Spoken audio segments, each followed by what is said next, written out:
दोस्तों, हमारा ब्रह्मांड कितना विशाल है इसका अंदाजा आप एक पल में लगा सकते हैं। और इसमें हमारी पृथ्वी कितनी बड़ी है इसका अंदाजा भी आपको कुछ सेकंड में ही लग जाएगा। बस आपको करना यह है कि आपको एक बार अपनी छत पर जाकर या खुले आसमान में जाकर आधी रात को या रात के किसी भी समय जब लाइट ज्यादा न जल रही हो तो एक बार आकाश की ओर देखना। आपको पता चल जाएगा कि हमारा ब्रह्मांड कितना विशाल है। ये जो टिमटिमाते तारे आप देख रहे हो, प्रत्येक तारा धरती से लाखों गुना बड़ा है। इससे आप अंदाजा लगा सकते हैं कि इस ब्रह्मांड में हमारी पृथ्वी कितने स्पेस में व्यवस्थित है। हमारी पृथ्वी इसमें रेगिस्तान में रेत के कण के समान है। ब्रह्मांड इतना विशाल है कि इसमें ग्रह, तारे, आकाश गंगाएं और सभी अंतरिक्ष पदार्थ और ऊर्जा शामिल है। रात के समय आकाश को देखकर आपको बिल्कुल आसानी से समझ में आ जाएगा कि हमारी पृथ्वी एक कण भर से ज्यादा कुछ भी नहीं है। सूर्य के अंदर 1.3 मिलियन से भी ज्यादा पृथ्वियां समा सकती हैं, यानी 13 लाख पृथ्वियां सूर्य में समा सकती हैं। और सूर्य हमारे सौरमंडल का एकमात्र तारा है। और सूर्य कोई सबसे बड़ा तारा नहीं है, सूर्य से कई गुना बड़े तारे इस ब्रह्मांड में मौजूद हैं।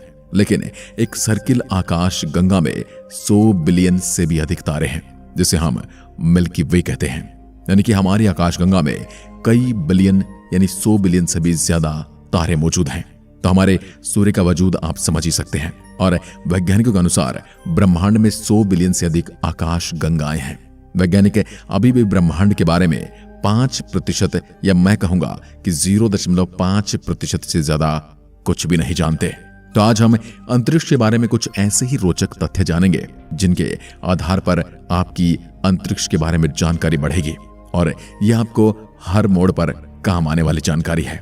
ब्रह्मांड का केवल 5% सामान्य पदार्थ से बना है। बाकी का 75% भाग डार्क मैटर और 70% डार्क एनर्जी से बना है।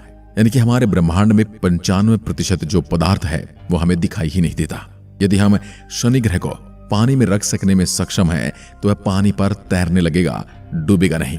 शनि हमारे सौरमंडल का दूसरा सबसे बड़ा ग्रह है, लेकिन यह पूरी तरह से गैस से बना होने की वजह से इसका घनत्व पानी से भी कम है। इसलिए यदि शनि ग्रह को पानी में रखा जाए तो वह एक गुब्बारे की तरह तैरने लग जाएगा।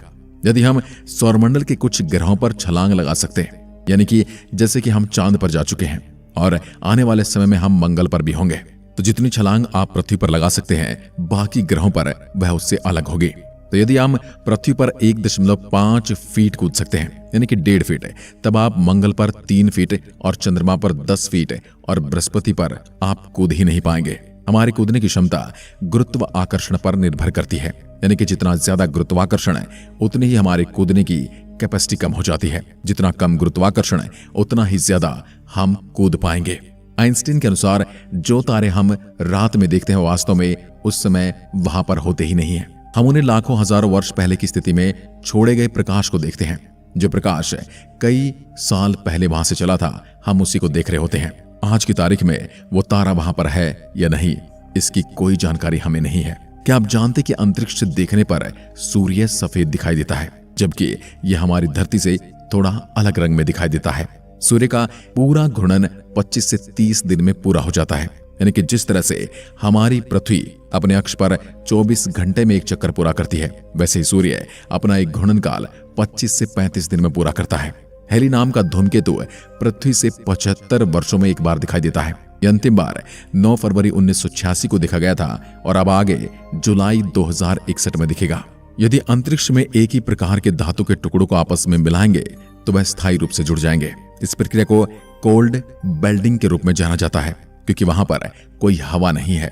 इसलिए जब इनको मिलाया जाता है तो एक वैक्यूम क्रिएट हो जाता है और वो एक दूसरे को परमानेंटली पकड़ लेती हैं, परमानेंटली जकड़ लेती हैं। कोका कोला एक ऐसा शीतल पेय है जिसे अंतरिक्ष में पिया गया था और ये पहला भोजन के तौर पर सेब को खाया गया था। चंद्रमा पर छोड़े गए पैरों के निशान या किसी भी प्रकार का निशान गायब नहीं होगा, क्योंकि वहां कोई हवा नहीं है जिससे वह निशान मिट सके, बशर्ते कि वहां पर कोई हेलीकॉप्टर या फिर मानव ड्रोन न उतरे जिसकी वजह से उसके पैरों के निशान खराब हो जाए।